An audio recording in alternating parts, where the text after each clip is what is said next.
There we are. Yay. There's more tea in the back. Greetings. Thank you all for being here.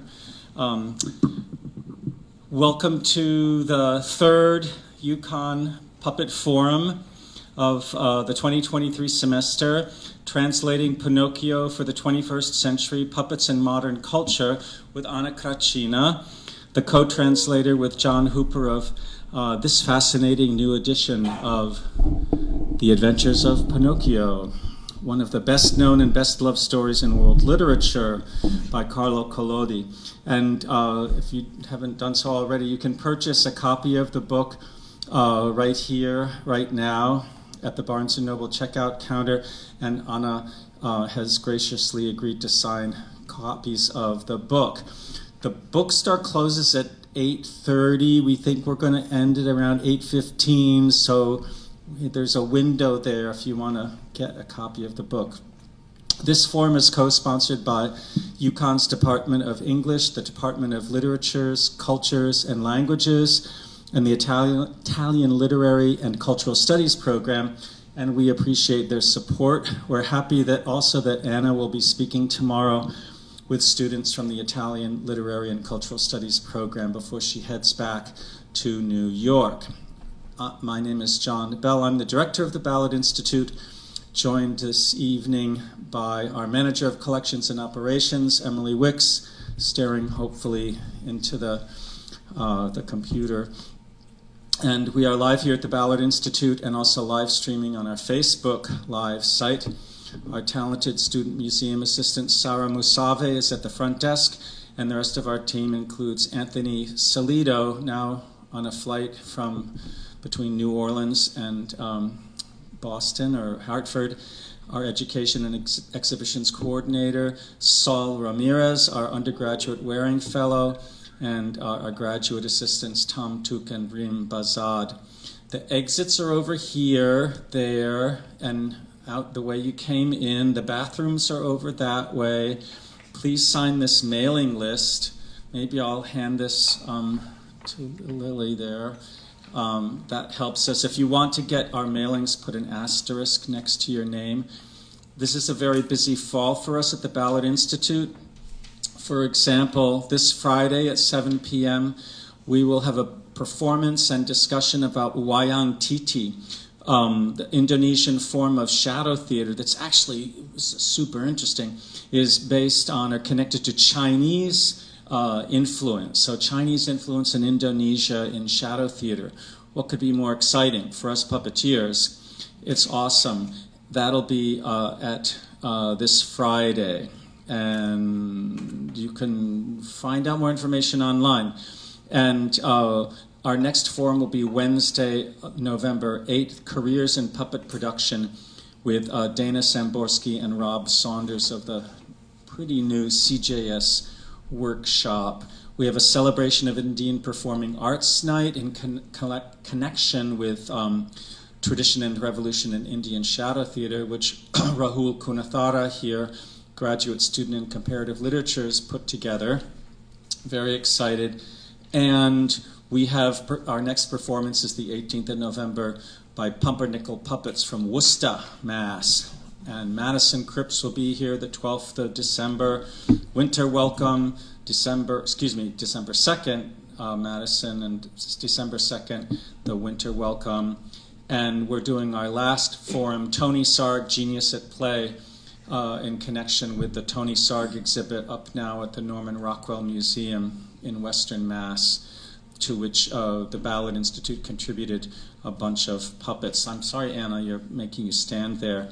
Anna Kraczyna is a native of Florence, the daughter of two American artists who moved to Italy.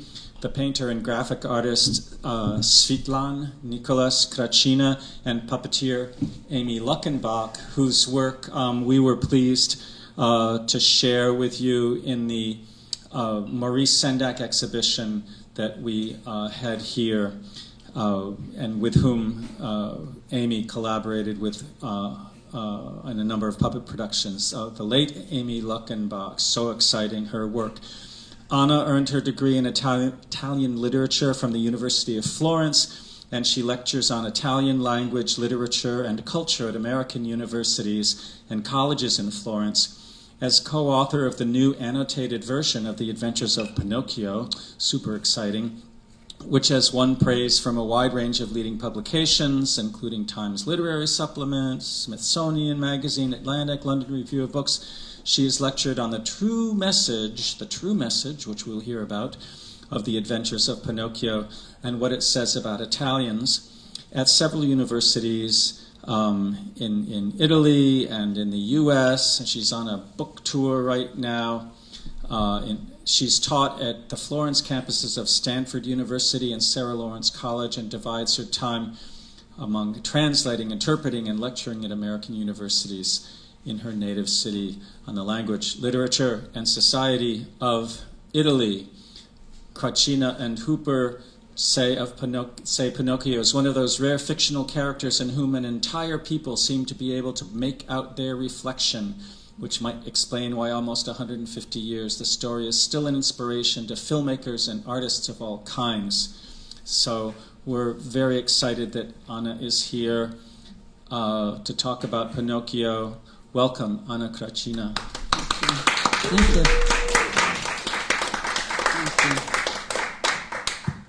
Thank you. Is it working? Okay, so thank you very much, John, for such a warm introduction. And thank you also for inviting me to give this lecture at the Ballard Institute. I have a very special attachment to the Institute for the reasons that John was saying earlier. My thanks also go to my home institution, Cea Kappa Education Abroad, for sponsoring my trip over from Florence. And last, but of course not least, my heartfelt thanks go to each and every one of you for being here this evening. Now, in the next 15 minutes or so that we have together, 45 minutes, I will barely brush upon some of the true messages of The Adventures of Pinocchio. We will discover that this is not a book about lying, which is what so many people think instead, and we will try to understand how an almost 150-year-old puppet has become an icon for our times. The fact is that The Adventures of Pinocchio is not just kid stuff. Yes, it was written for children, and in fact it was published in installments in Il Giornale per i Bambini, which is the newspaper for children, between 1881 and 1883 by Carlo Collodi, whose real name was Carlo Lorenzini. So clearly it was written for children, but not only for them. This is a book that's rich in subtle allusions and artful devices, comparable to Alice in Wonderland that way, or to Gulliver's Travels. It's a story with many layers of meaning. Some of you may have been conditioned by this. Disney's 1940 cartoon movie is about a cute little chap who tells the odd fib. He's brought to life in some unspecified alpine country where his creator, Geppetto, speaks with an Eastern European accent, not an Italian one. But then it was 1940, remember, and Mussolini's Italy had just gone to war with the United States' European allies, so Italy wasn't exactly popular in Hollywood. To set things straight, the original book, first of all, is not set in the Alps. The action takes place in Tuscany. And Pinocchio is not a sweet, cute little guy. He's actually a real brat. Certainly he's good-hearted, which is restated over and over again in the tale, but he's no angel. This, in fact, is how he was first depicted by Enrico Mazzanti when the book came out. He's not really a child, is he? And then, this kid's got attitude. He appears to be looking for trouble. The gap between the way that the Pinocchio story is considered by many people in Italy and the view taken of it by speakers of English is immense. In fact, for us Italians, The Adventures of Pinocchio is a masterpiece. It's considered one of the greatest works in our literary canon, and it's a constant source of inspiration for artists of all kinds, but not only in Italy, in fact. This, for example, is the poster for an exhibition in Florence a few years ago on the paintings, sculptures, and other works of art based on Pinocchio by world-renowned artists such as Giacometti, Calder, La Chapelle, and many more. And around the time of that exhibition, one of Italy's leading movie directors, Matteo Garrone, released his version of Pinocchio, which is altogether more faithful to the original book than the Walt Disney movie. You may have seen it since it has been playing in art houses here in the US. But last year, no less than 3 new Pinocchio movies came out. A Russian cartoon film dubbed into English, a Disney live-action remake of its 1940 cartoon starring Tom Hanks that was almost universally panned by the critics. And last December, Guillermo del Toro, you may remember, who won 2 Oscars with The Shape of Water, released a stop-motion animated version of Pinocchio that won fulsome praise from the critics and brought Del Toro to a 3rd Oscar for Best Animated Feature. But that's not all. From December last year to April this year, there was an exhibition at the MoMA in New York City on the craft and processes behind the film, which then moved to the West Coast. And now, a South Korean video game called Lies of P, based on Carlo Collodi's The Adventures of Pinocchio, is having such success that the New York Times had an article about it just a few weeks ago. So I think we can all agree that the Pinocchio story has pretty clearly struck a chord with a lot of creative people, but also with a lot of people in general. All of a sudden, Pinocchio is in vogue. Pinocchio has become a universal icon for our times. But why? To answer that question, we need to, of course, reflect on the original book. So let's jump into the text. The story begins with a very conventional once upon a time, c'era una volta. And although it certainly doesn't seem like it, the use of the formula once upon a time actually proves the point I was making earlier. By opening his story in this apparently traditional way, Carlo Collodi is sending a message. As paradoxical as it may seem, he's telling us that the story is not, in fact, just for children. But how do we know that? Well, Carlo Collodi was also a very well-known and highly influential satirical journalist, and c'era una volta was a sort of in-joke among the satirists in his circle. It was a phrase he and they had often used to start articles that were apparently fairy tales, but which were actually social or political satires. Collodi himself was quoted in the journal La Lente in 1856, so 25 years before he started writing Pinocchio, as having said, I quote, "Hey, have you mistaken us for a bunch of kids with that once upon a time? No, hold on. I'm not telling you a fairy tale as would seem to be the case, but instead I'm recounting a historical fact." End of quote. So clearly, with his once upon a time, Collodi is sending a message that this is serious stuff. And against this background, it's actually no surprise that The Adventures is a great work of literature. It's also a story told with a brilliant use of language. Italian scholars have written books and books on its historical and linguistic relevance, as well as on its cultural, social, political, and even religious significance.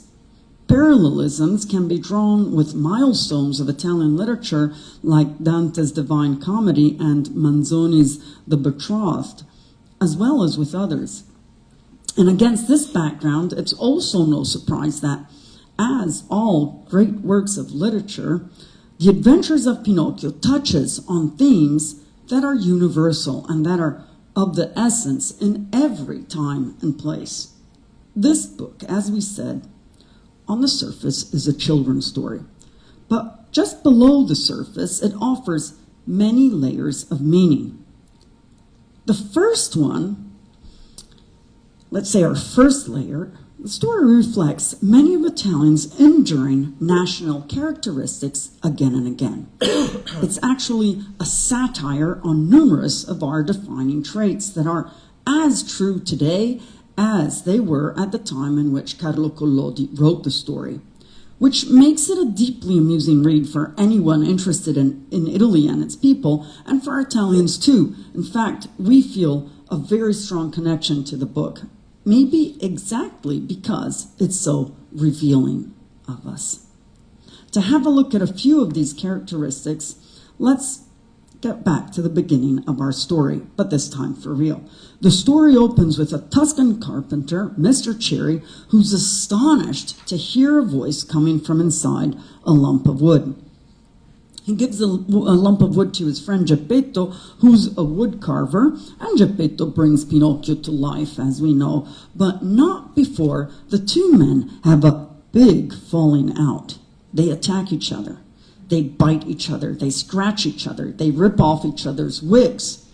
But then, Collodi writes, they, and I quote again, shook hands and swore they would remain friends to the end of their lives, end of quote. This depicts a very Italian trait, the ability of Italians to forgive and forget even quite serious disagreements. And this same episode brings to light another very Italian characteristic. During the fight, as we saw, the two little old men rip off each other's wigs. Now, if you consider that the story was written in the 1880s and that by the 1880s no one, or almost no one, was wearing a wig any longer in Italy, it's clear that Collodi is making the two men into figures of fun. Geppetto and Mr. Cherry are putting on airs and graces and pretending to be gentlemen.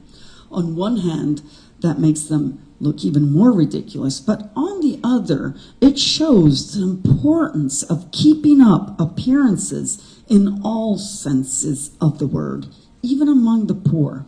So, what Collodi is giving us here is a reference to that most Italian of concepts, bella figura, making a good impression on others.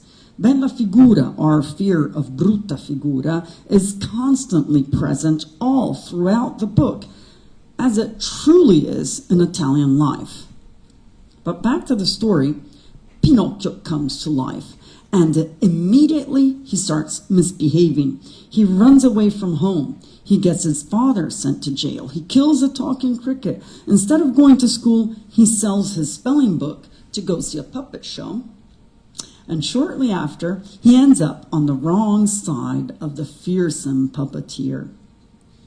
Mangiafuoco, fire eater. Pinocchio risks being killed by this terrifying monster of a human being. But then Mangiafuoco has a change of heart and ends up giving Pinocchio 5 gold coins to take to his father. So Mangiafuoco is actually not the terrible man he pretends to be. And that points to something that everyone comes across in Italy, which is theatricality. People acting out a part. Italy is a country, a society in which theater is really a part of life, and you do well to bear in mind that not everything that is threatened is really meant. But the way in which Pinocchio actually brings about Fire Eater's abrupt change of heart is even more quintessentially Italian. He deploys flattery, but flattery of a very specific kind. He addresses Fire Eater using titles that grow in splendor and importance as he desperately tries to win him over. This is how it goes. "Have pity, Mr. Fire Eater." "There are no misters here," replied the puppeteer sternly. "Have pity, Mr. Knight." "There are no knights here." "Have pity, Mr. Lord." "There are no lords here." "Have pity, Your Excellency." And finally, it works. Again I quote, "Hearing himself called Excellency, the puppeteer immediately pursed his lips tight, and having suddenly become more humane and approachable, he said to Pinocchio, 'So then, what do you want from me?'" End of quote. This is just so typically Italian, I just can't help myself from chuckling every time I read it. Because titles truly are used as a means of flattery in Italy, and they truly are important. Plus, it's critical to use the right one, which also points to the high degree of attention paid to formality, which is literally embedded in our language, as anyone who speaks the language knows. Something else this episode brings out, I think, is Italians' essential soft-heartedness. In Italy, rules can be bent, and forgiveness is ubiquitous. So Pinocchio sets off with his gold coins, and before he can take them to Geppetto, he runs into the most famous characters in the story. Il gatto, la volpe, the cat and the fox, two villains who represent that untranslatable concept, furbizia, which is omnipresent in Italian life. If you look in an Italian-English dictionary, all the definitions are negative. You find cunning, sly, deceitful, and those words all cover the meaning to some extent, but in Italian the concept is not always completely negative. There's a world of difference, for example, between fare il furbo, which is negative and means taking an unfair advantage like jumping the queue, and essere furbo, which means knowing how to get your way in life, and which almost always attracts at least a tad of admiration. But the cat and the fox's furbizia is anything but admirable. Though Collodi ridicules them, they embody all that is evil about furbizia. At one point, much further ahead in the story, Pinocchio is seized by a farmer and made to work as a watchdog. He's chained up and laments his plight. But then, in a very Italian way, he resigns himself to his fate and uses a phrase you'll hear over and over again in Italy, ci vuole pazienza. Literally, patience is needed. This sense of fatalism is woven into Italians' DNA. Many have speculated that this is because of Italians' history. Because from the end of the Roman Empire in 476 to Italy's unification in 1861, so for 14 centuries, Italians were all too often subjugated to the will of foreign rulers. And this lack of control over their own destiny may explain the fatalism. But Italians' lack of control over their own destiny also perhaps explains furbizia as an essential tool for survival. And Collodi gives us a good example of this. The previous watchdog of the farmer, called Melampo, has just died. And Melampo's job was to protect the farmer's chickens from the local weasels, the faine. But Pinocchio discovers that Melampo was actually in cahoots with the weasels. Melampo would turn a blind eye every time the weasels broke into the chicken coop, and in return for his acquiescence in their nefarious exploits, they gave him a neatly plucked chicken for every 8 they stole. It's what in English you would call a 12.5% kickback. And what in Italian we call a tangente. But, and this is a key point, I can remember from my childhood in the Tuscan countryside how dogs like Melampo were treated by the farmers. They never had enough to eat. They were skin and bones, and they spent their whole lives on a chain, just like poor old Melampo. So perhaps Collodi here is making a point that the origin of much furbizia is tied to deprivation. Which leads us to another one of the themes that runs through the book, which is injustice, social injustice. This is a fairy tale with no princes or princesses, a fairy tale in which there are no knights in shining armor and no damsels in distress. Collodi's characters are almost all victims of grinding poverty. Hunger, in fact, is one of the main themes that runs through the story from beginning to end. Pinocchio is always constantly hungry. And what's more, Collodi's characters live their lives at the mercy of a legal system which is unjust and unpredictable. For example, in both the episodes in which the Carabinieri feature, the police, they do the wrong thing and they arrest the wrong person. The Carabinieri are depicted by Collodi as being both not so smart and unjust. They're bad guys.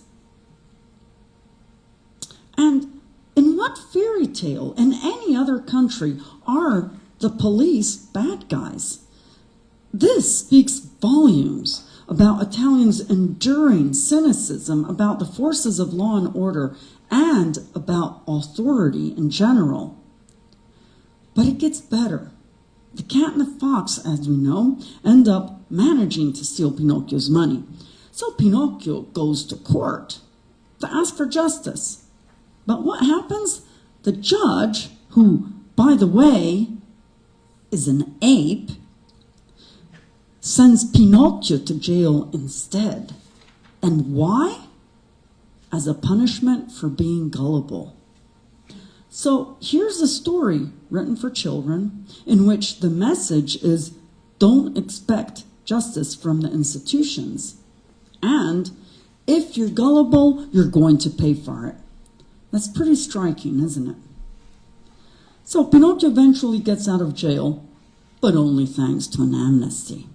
Again, Collodi is confronting us with a recurring practice in Italy. Amnesties of various kinds were, and still are, an enduring feature of Italian life. But Pinocchio's problem is that he actually has not broken the law. So the amnesty doesn't apply to him. And it's only after he protests in the politest possible way that he's finally released. What he says is, "Domando scusa, ma sono un malandrino anch'io." In other words, I do beg your pardon, but I too am a crook. And only then he's set free. Collodi's satire could not be more bitter. So we were talking about the way hunger pervades the tale from beginning to end. Well, we all know that one way of trying to fight hunger is to talk about food. Dacia Maraini, an Italian writer and intellectual who survived concentration camps in the Second World War, writes and still talks extensively about this, about the way the people in the camp would spend hours and hours in the evenings describing food and recipes in minute detail. And that's something that we find in the adventures. We run into meticulous description of food and dishes all throughout the story. There's a funny part of the story, in fact, that's tied to this. When the cat and the fox convince the gullible puppet that if he plants his coins in the field of miracles, there will grow a tree that will yield lots more gold coins, instead of taking him to the field or just robbing him straight away, they take him to an inn, the Gambero Rosso, the Red Crayfish Inn. That, of course, is why Italy's foremost food and drink magazine is called Il Gambero Rosso. And the same is true of its most famous gastronomic guides. What's more, dozens, scores of restaurants around Italy are called Il Gambero Rosso. As always in Italy, food is of the essence. And upon leaving the great Red Crayfish Inn, Pinocchio at first escapes being robbed, but then he's chased through the woods in the dark by the cat and the fox, who end up hanging him from a tree. And that was how the story was meant to end. This was the end of the run of installments first published in the children's newspaper. It was only after an outcry from Collodi's readers that he was persuaded to continue what eventually became the book. So, have you noticed anything that's missing from this original story? So far, there has been no mention at all of Pinocchio's nose growing when he tells a lie. So, had the story ended here at the first run of installments, there would be no Pinocchio emoji for a fib, no Pinocchios given out by the fact checkers at the Washington Post, no Pinocchio hand gesture, and maybe no Pinocchio at all. And for sure, we wouldn't all be here tonight. It's only in the second part of the book, in the 17th chapter, in fact, that finally Pinocchio's nose grows for the first time because of telling a lie. But mind you, his nose has grown for other reasons, and he has told lies without his nose growing at all. So the point is, Carlo Collodi clearly did not intend his book to be about lying. But if he didn't intend his book to be about lying, which is what everyone thinks, what did he intend it to be about? Up till now, we've been talking about what this book tells us about Italy and Italians. But these defining characteristics are not just limited to societal aspects like the ones we have seen. And we have seen only some of these today. The truth is, we are also confronted with themes that are a form of social criticism and that certainly are not to be expected in a children's tale. In fact, we have been speaking about police brutality, the distorted reality of an unjust legal system, bribery, the unfair treatment of the weaker segments of society, furbizia as a response to deprivation and need, grinding poverty, real, constant, unrelenting hunger. These themes and messages that are below the first layer of meaning are universal and are of the essence in every time and place. And when we continue going down beneath the surface, we see that the further we go down, the more pervading and relevant to us all the themes become. One of the core themes of Carlo Collodi's masterpiece is the cruciality of resisting obtuse imposition of rules in an authoritarian society, which is very much what Guillermo del Toro has made his film about. Then we also have the theme of relationships between parents and children. Remember, Guillermo del Toro's film is all about father and son relationship. The Adventures of Pinocchio is also a story about parents expecting their children to follow a path that was predetermined by the parents themselves, and all about the importance that children follow their own path in order to grow up, in order to acquire the right to be true human beings. Geppetto, in fact, has declarately made Pinocchio so that they could tour the world together, putting on fencing and backflip performances to earn a crust of bread.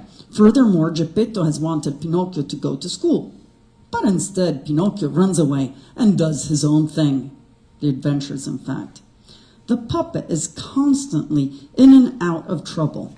He's constantly falling down, but then picking himself up again, which brings us to another relevant message, that of knowing you will fall in life, and of the importance of picking yourself up after having fallen.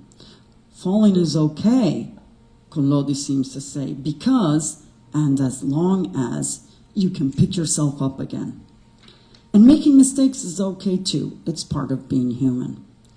The story also stresses the cruciality of learning from your own experience and mistakes.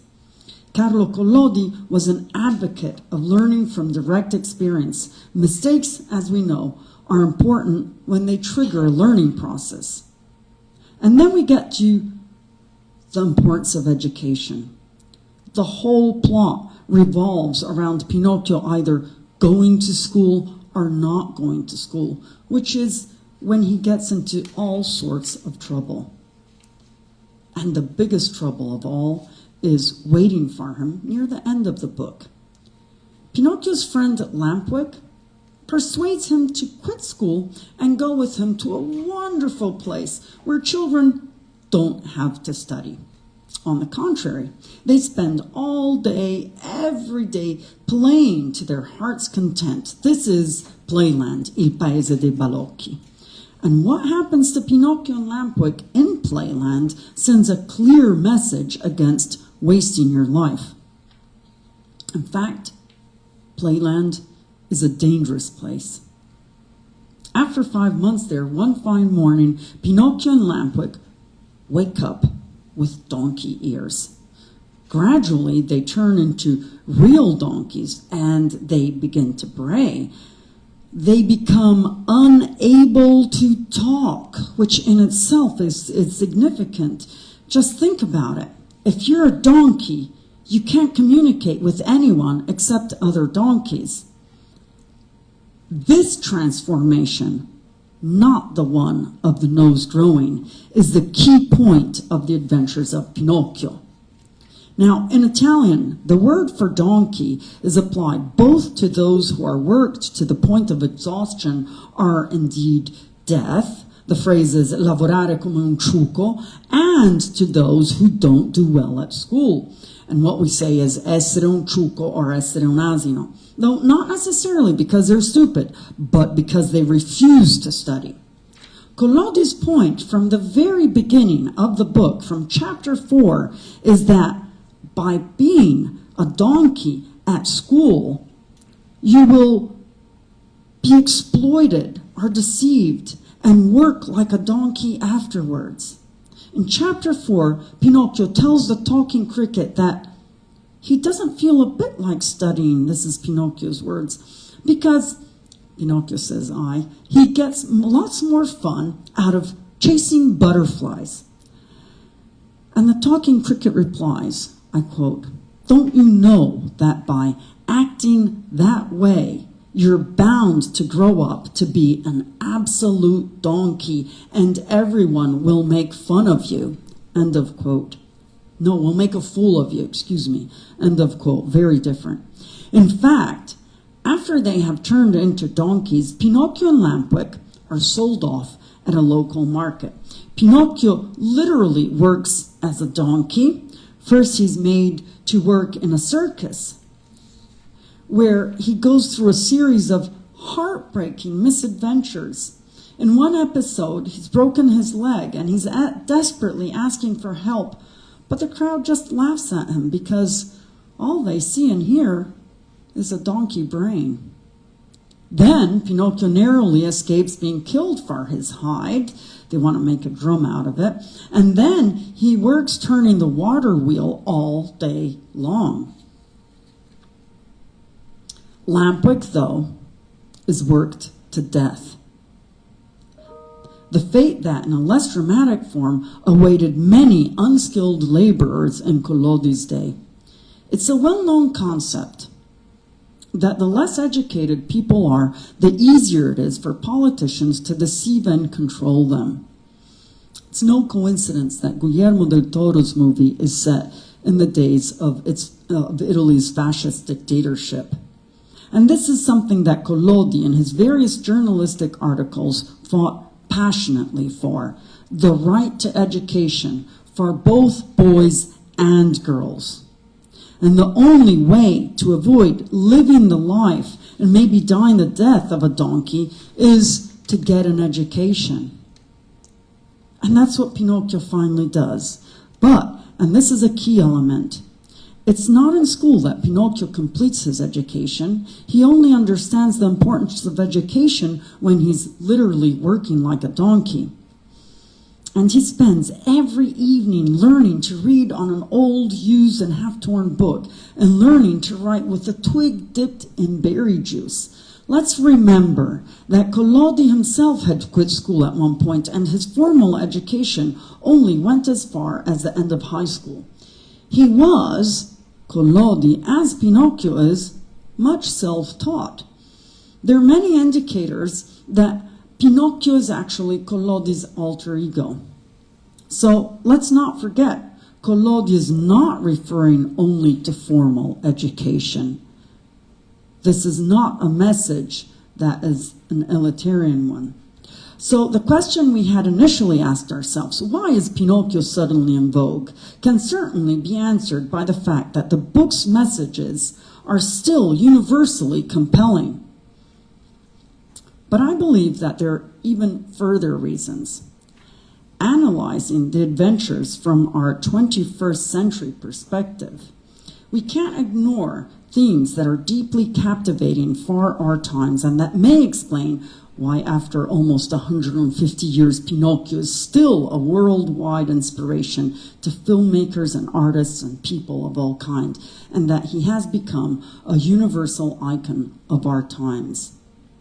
First of all, again and again, and not only in Italy, politicians have gotten themselves elected by promising a trip to Playland, by telling voters that they can get away without painful sacrifices. Playland delivers a message, a warning against a mindset, an outlook that Collodi deplored in many of his journalistic commentaries. And this warning is particularly relevant to our populist time. Furthermore, as much as it may be a misinterpretation of the adventure's true message, Pinocchio has universally become a symbol of lying. So it's no surprise that Pinocchio has gained such fundamental relevance in this age of fake news and alternative facts, in which issues of truth and lies have become all important. And certainly it's also because the story has echoes of AI, artificial intelligence. Pinocchio, after all, is a kind of robot, but with a very independent intelligence, of the kind that AI is developing today. We have seen the same theme of a human-made creation developing an intelligence of its own and getting out of its creator's control in Mary Shelley's Frankenstein, as we have seen it in Kubrick's 2001 Space Odyssey, and in many more examples. And then we have AI, the film Kubrick began planning and then Spielberg made. But The Adventures of Pinocchio tells the story of the evolution from puppet or robot into a true human being, which brings us to the all-important question, what is it that at last makes Pinocchio human? What does it take to be truly human?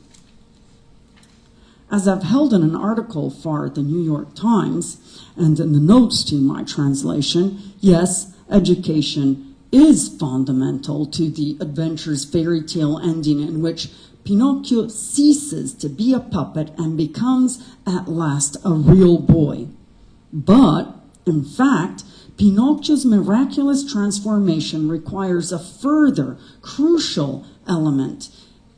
It's only when Pinocchio starts to take responsibility for himself and those he loves that he earns the right to become a human being.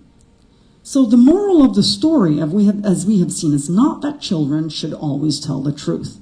The moral of the story lies in what it takes to be human, which is the same question we are investigating when we consider AI. Education represents a humanizing and empowering process because it's through education that one develops self-awareness, emotional intelligence, the ability to learn from one's mistakes, sense of duty towards others, empathy, courage, grit, all those soft skills that define us as human beings and that set us apart from AI. So I would argue that the true message of the adventures is that until you open yourself to knowledge and to your fellow human beings, you will remain a puppet forever. Politicians will deceive and control you. Other people will exploit you. They will continue to pull your strings. And what, in these increasingly authoritarian times, ladies and gentlemen, could be more ardently relevant than that. Thank you for your attention.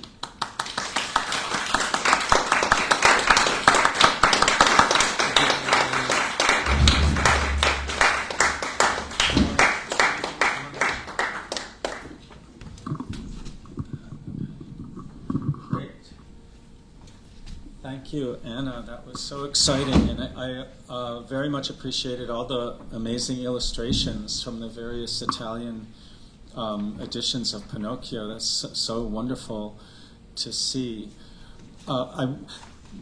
We wanted to go into a moment of question and answer discussion with you, and that would include all of you here, and also maybe the folks in the interwebs. There are some questions there too. I mean, one question I wanted to ask. Well, first of all, I appreciate all for all the students in the audience, the importance of education, and everybody understands, gets that message. Being a little bit facetious, but and I think maybe you touched on this in your footnotes to the annotated version. Why was this question of education so important in Collodi's time? Because education had just recently been made compulsory. Now, we have to go back a little to some history, as history is so important, as we have seen. Italy had been unified in 1861. Carlo Collodi writes The Adventures of Pinocchio in 20 years later, in 1881, he starts writing it. When Italy unified, there's this famous sentence that was said by D'Azeglio: "We have made we have made Italy, now we have to make Italians," which meant, or referred to the fact that in Italy, only cultured Italians spoke standard Italian. It was a way of communicating within the peninsula, but people did not speak Italian. Everybody spoke a dialect. And it was of the utmost importance that everybody in Italy spoke the same language, so that they would start, first of all, feeling that they were part of the same country, and so that they also could start communicating. We Italians speak with our hands so much. Well, that's one of the reasons, because we didn't speak the same language until it wasn't in 1881 that we all started speaking Italian. It was much later. But Carlo Collodi realized, well, first of all, his mother had been trained as a school teacher, which in those times was not the norm at all. Both his mother and his aunt, two sisters, and he realized that it was the only way for people not only to learn the same language, so to unify the country, which for him had been a lifelong battle. He had first fought as a volunteer in the wars for independence, and then he had promoted the annexation of Tuscany to the Kingdom of Sardinia when there was the choice, a referendum, whether to do that or not. He was a journalist, so he wrote on the most important Florentine newspaper. So not only was there this aspect, but he also realized that in order for people to be happy but truly, he writes this. Daniela Marcheschi, who is an Italian person who knows everything about Pinocchio, she even wrote a book about this. How for Collodi, education was a way of emancipating yourself, but also for the society to be a more happy society, for women to get an education, so that getting married was a choice and not a means of survival. So there were many different reasons for which education was so important. Education had just been made compulsory not so many years before, and one thing that Collodi did was he wrote an open letter and for the Ministry of Education and for the government to read, in which he stated the importance for children to have full tummies before they could be expected to go to school. So he was he fought many battles for poor people to have food to eat and then an education. Great, thank you. So, are there some questions from the online audience, Emily, that you want to share? Yes, this one has a little anecdote that I thought was interesting. So Catherine says, when my father read this story to me as a child, I was incredibly mortified and scared by Pinocchio and his behavior. The scene when he refuses to eat his apple core and peels that leads eventually to his father's imprisonment horrified and infuriated me, and I've always eaten my core and peels since that day. As a child, hearing this book made me determined to be well-behaved because I did not want to be like Pinocchio. Do you think the moralizing that the moralizing that children should be good is an intention of the author or an unintentional impact it may have on young people? Is the moralizing that children should be good intentional or unintentional? Yeah. I'm just totally simplifying that. Yeah, Very nice question. Yeah. No. But I'm assuming that people in the Facebook can't hear unless I repeat the question. Does that seem right? Or maybe they're reading it. Well, okay. Yeah. Okay. Okay, great question. In reality, my opinion, it's only my opinion, is that Collodi wrote about little brats, because Pinocchio really is a little brat. He wrote about brats because children have fun hearing stories about brats. Look at Maurice Sendak's Care, I Don't Care. Children have the need to see that also other children can misbehave. And Collodi turned it into a funny aspect, but Collodi didn't write only Pinocchio for children. He wrote many books for children that were about children always, and the kids were already little brats. Now little brats. He writes a story about himself too, so it's an autobiographical story. He calls it When I Was a Kid, and he's terrible. And many of the things that he describes in The Adventures of Pinocchio, he actually had done as a child.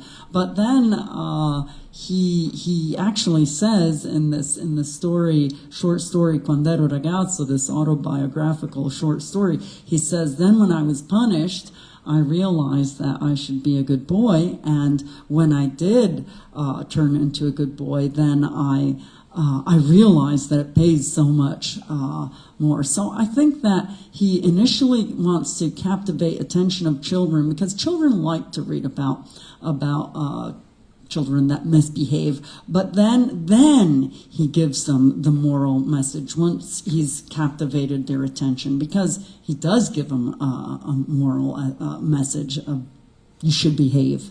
So I think that's what I think was going on. Yeah.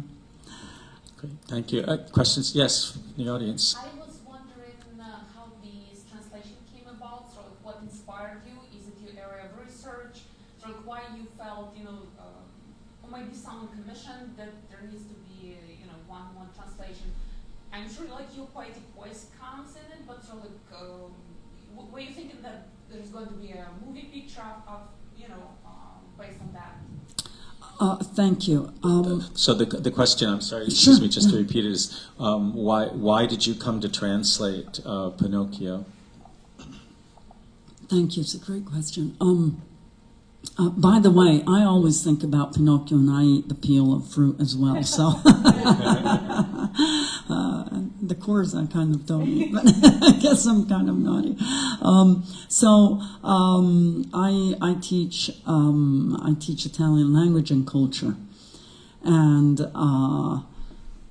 Pinocchio is such a fantastic example of both these aspects of Italy, the language and the culture. I tried to not have my voice come out at all in the translation because it's not my text that I'm trying to convey in the target language. It's Collodi's voice. And one reason I think that there was a need for a translation that was not a niche translation, not a university press translation, was just the fact that the translations that are around are always aiming at sounding really nice in the target language, but they just understand what's going on in the language of origin in the Italian. But the language, the Italian language, is so beautiful that you, as a translator, you have to do your best to convey as much nuance and taste and smell even that you can of the original language, whereas many translators are only concentrating on sounding good in the translation. There's some things that there's no way you can translate, but you really have to think hard about what was, you have to understand the nuances of the language. I grew up in the countryside in Tuscany, so the language that I was used to hearing was an old language still, and that language progresses more slowly in rural areas, and I could really feel the nuances of the language. And Carlo Collodi was an incredible writer, and he was an incredible human being that had done so much. And I just thought that he needed justice, and also I really wanted to write the endnotes. It's a need that I have that people understand the true message of this book because it's such an important message. It's so relevant today as well, and it's misunderstood. It's totally misunderstood. So the introduction and the endnotes, to me, were just as important as the translation. Right. If you would tell some about the fabrizio, the figure, etc. You're right. If you don't know, Right. you wouldn't. Like I as a reader wouldn't figure it out. Right. Because only if you're Italian do you recognize those. So it's nice to explain them. Yes. Yes. Yeah, I just want to say I think it's a fantastic translation. I've read many translations of this book, and I've read it in Italian. And the thing that I love about the text is how playful he is. The puppet is playful, but the language is playful, and there's so much humor in the book that often doesn't come through in any translation. So I appreciate it so much, and the balance that you've brought with the footnotes is really, really excellent. I mean, it really explains a lot of wonderful things in a very simple way. So I just want to say right off the bat that it's a great translation. And then I want to say that you talked about hunger, and one of the criticisms that people had of so many film versions of Pinocchio is that element of hunger, of the poverty of Geppetto is something that isn't often seen in the films. And I totally agree that it's a really important aspect of his upbringing, quote unquote. It's funny though, when I read this book, I don't think of Pinocchio as hungry himself. He's always so vital, he has so much energy. He runs miles and miles, he walks for days, he doesn't stop, right? He swims the ocean, right? I mean, so I feel like he's this sort of character that's impervious to hunger, or impervious to those things that are bringing everyone else down, you know what I mean? And because he has that vitality, he can challenge those ideas, like be that spirit of resistance, like you were saying, against unfair impositions of rules and things like that. So I just always think of him as very much alive before he becomes a real boy. I agree. He really. Should we repeat? Yeah. It's long. After your very kind response, noting that the playfulness of Collodi's writing really comes across in the translation, and the fact that that Pinocchio really becomes more human in the story before he actually becomes a human boy. Right, but he's wooden, and so those things don't affect him. Right, right, You know, right. Yeah. But he is hungry all the time. As soon as he stops, sorry, John, as No, soon go as Pinocchio stops being so vital, as soon as he stops, he's hungry. It's automatic almost. It's really funny, and then he doesn't, and then he complains about what he's made to eat, and he doesn't like this and he doesn't like that. But then he always ends up eating it. Yeah. And the only time he's not hungry is when he goes to the inn, Yeah. which is really interesting. Yeah, we could talk for a long time about that. Yeah. Is there another question from Two online? more questions Okay. from online. Our friend Mary Nagler asks, no one ever seems to talk about the scary sea creature that lives in the cave with the fearsome big dog. Pinocchio will likely be eaten or used as firewood. Is this too scary for kids now as opposed to when it was written? Is the scene with the scary sea scary creature. sea creature in the cave Too scary. too kids scary now? for kids today? I really like this question because it lets me talk on why I think that the Adventures of Pinocchio is important in this respect because Collodi has some terrifying scenes, but then he's great. His understanding of children's psychology is fantastic. He always says something funny. You can just imagine the children being terrified, but then he lightens everything up by saying something funny. But I think it's important for children to know that life can be terrifying. There are bad things that happen in life, but if they start understanding this through a textbook, through a text of a book, and with their parents next to them, and then they can laugh about it. Then maybe when they run into difficulties in life, they'll realize that, okay, this is a difficulty, but I can overcome it, because that's what happens in the book. So I think those elements of very scary moments in fairy tales, as it used to be, are important. I really do. Yeah. Great, thank you. Another question from the audience here. Yes. Oh, yes. I have one more. Yes. One of my friends decided to live in Italy for a year now, so she's near Pozzoli, and she sent a story about how in her neighborhood there was like a theater, and they were making some play about Virgilio life, and she commented like something like that will never happen in the United States because and also I think her message was also that here we don't treat those, I mean, as in a school, right? Not in specialized college, but like Virgilio or Odyssey, Iliad, etc., etc. Maybe you can comment on that. Like, is it a cultural aspect? Is it something else? Why that kind of like a big thing and big literary and cultural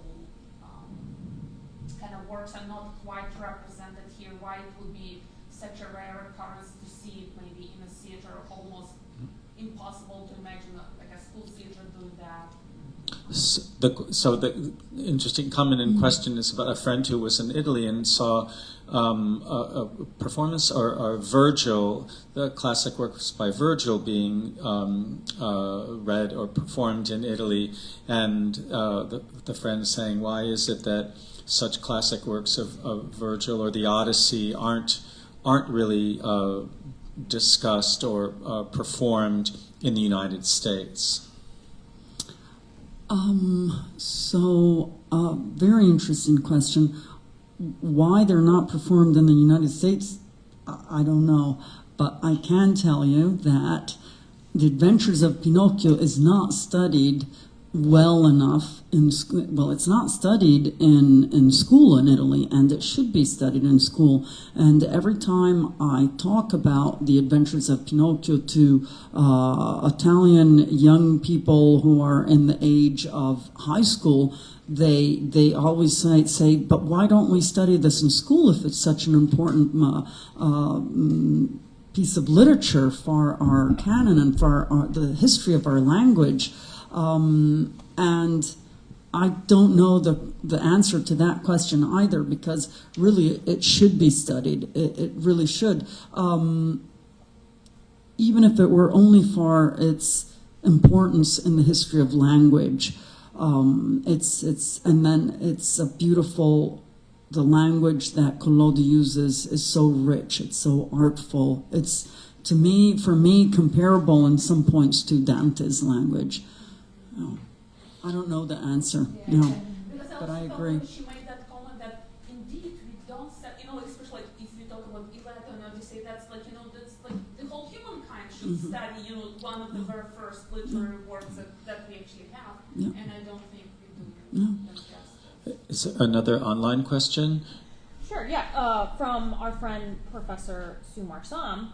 As someone who's outside of kind of Europe and the European tradition, I know you kind of talked a little bit about this, but he's asking, why does a long nose signify liar or lying? Why does a long nose signify liar or lying? And Dr. Sumarsam is a dalang and teaches Indonesian music at Wesleyan University just south of here.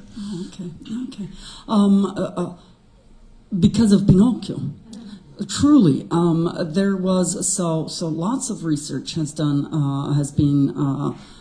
made because of exactly the same question. So that's a great question. Why does a long nose mean lie? Because of Pinocchio. There was maybe an expression that comes out in the book. The blue-haired fairy, when Pinocchio asks her, "How did you know that I was lying?" She says to Pinocchio, because there are two kinds of lies. One kind that has short legs, which means they can't go that far, and another kind that has a long nose. Or that have long noses. So books and books, of course, have been written in Italy by Italian scholars about this.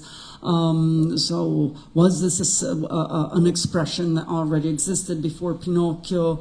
Not really. So actually, the transformations that Pinocchio has, or that Collodi has brought with other works and with Pinocchio in Italian language are amazing. The word Pinocchio used to mean pine nut, but now it just means Pinocchio, and we have adopted in Italian the word Pinolo, which instead was only Tuscan dialect.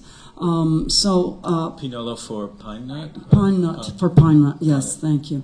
And how do we call Little Red Riding Hood? Cappuccetto Rosso. It's Carlo Collodi who called her Cappuccetto Rosso when he translated Perrault's fairy tales. He has changed our language in so many ways, and everybody in the world associates having, your nose growing to saying a lie. Everybody in the world. It's amazing. I find that it's mind-boggling that you can go anywhere. People know what Pinocchio means. The Adventures of Pinocchio is the most translated book in the world when we're considering non-religious books. Isn't that crazy? Yeah. We have time for a few more questions, and don't forget to buy a copy of the book if you want to have it signed. Yes, Will. There is this history of these, I don't know if I want to use the word grotesque, but maybe that's the right word, these grotesque depictions of Pinocchio.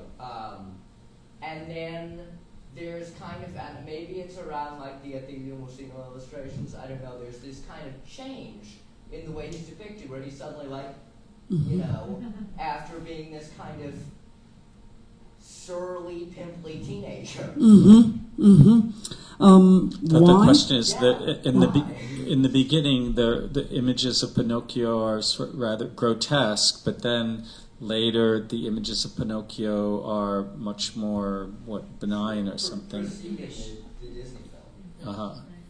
Why is that? So I was trying to go, Oh, but you're yeah. trying to get Oh, the- yeah, I'm using it as. Oh no, There it is. am I being? Now, Attilio Musino's illustrations were from 1911, if I'm not mistaken.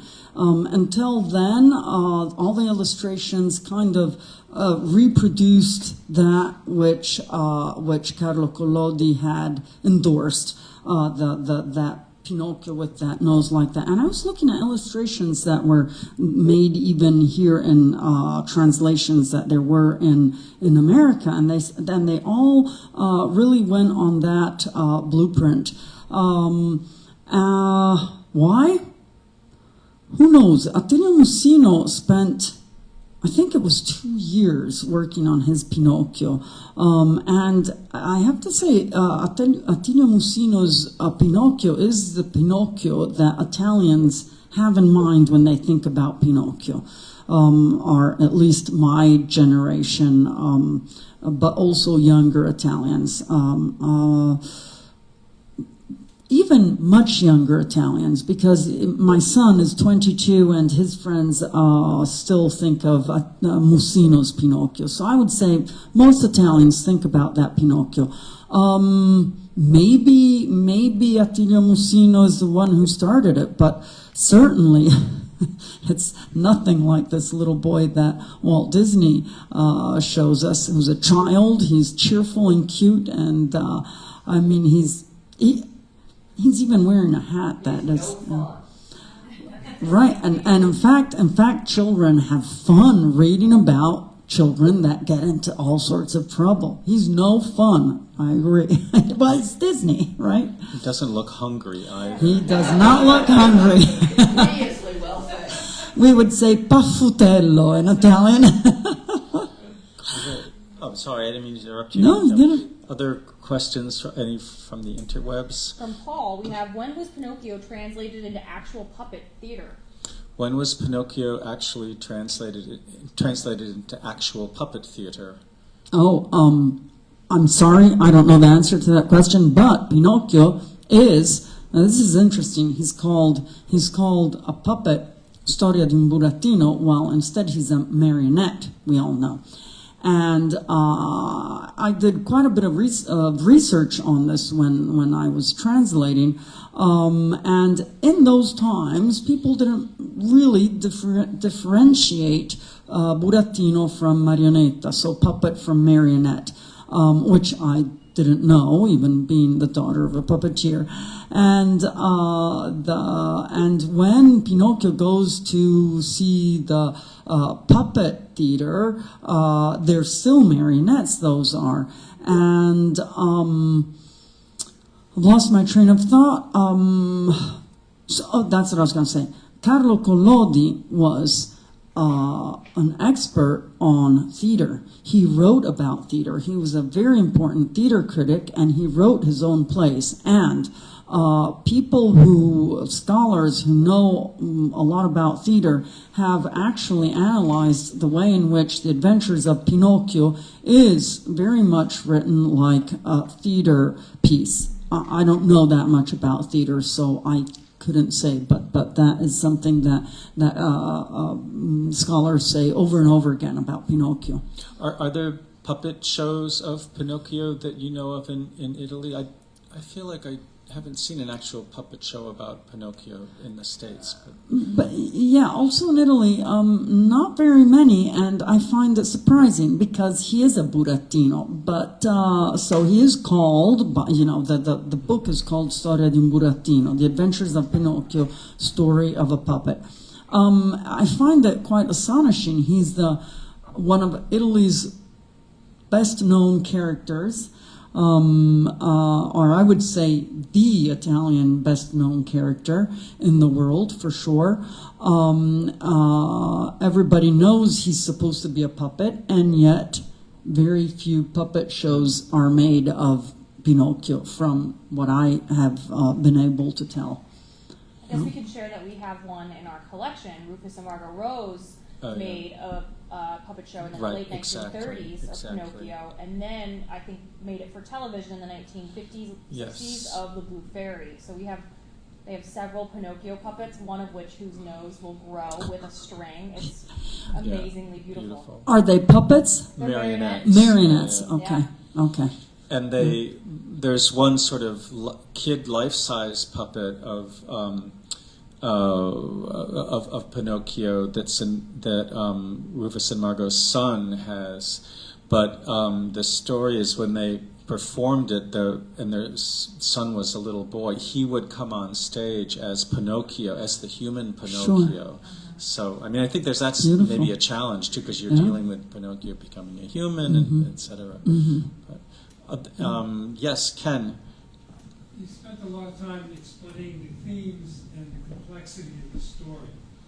We know a lot of children's books do have a learning part to it. Did this book break new ground because of the complexity of the themes, or was it something that was already done and this just inched it forward a little bit because of the popularity of the story? Did the book break new ground in terms of themes, more complex themes, or was that use of more complex themes already happening at the time Collodi wrote? In children's stories. As I was saying earlier, Collodi had translated Perrault's fairy tales, and we already see that level or a level of complexity. But what I think is interesting of Pinocchio, about the adventures of Pinocchio, is that Collodi is operating social criticism. He's operating a criticism towards things that were happening in that moment, not in Italy. He was very bitter about how politics were going after unification, and I think that's something new. But another thing to be said about the adventures of Pinocchio is it's a language that children that are the target of the age group of children that are the target, let's say, of Pinocchio,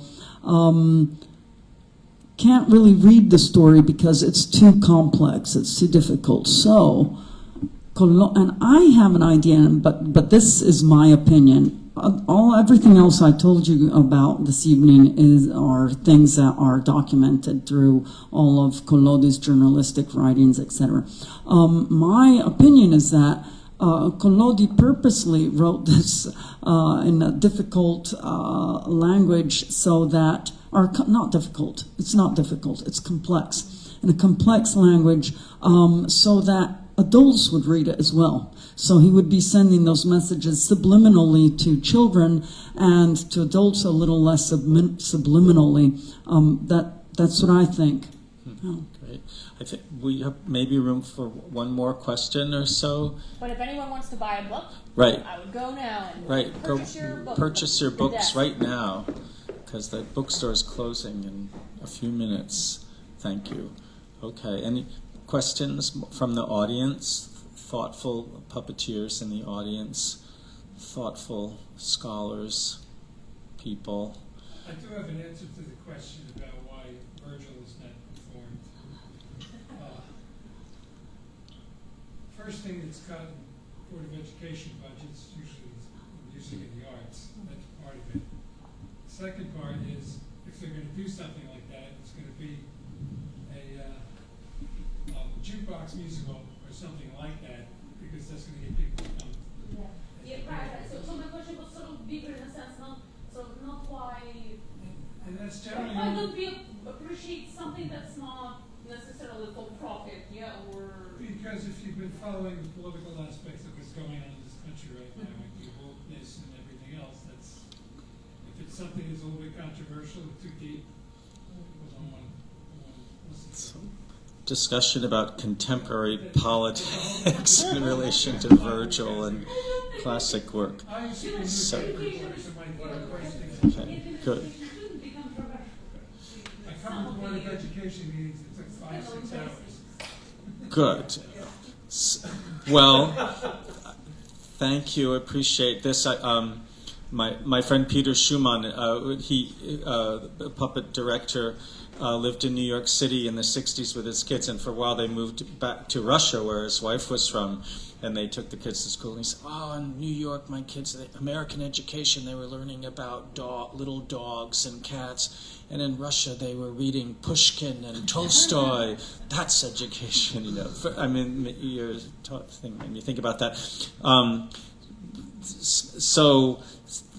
This is really quite wonderful. I really loved reading your translation and your forward and all of the annotations you added.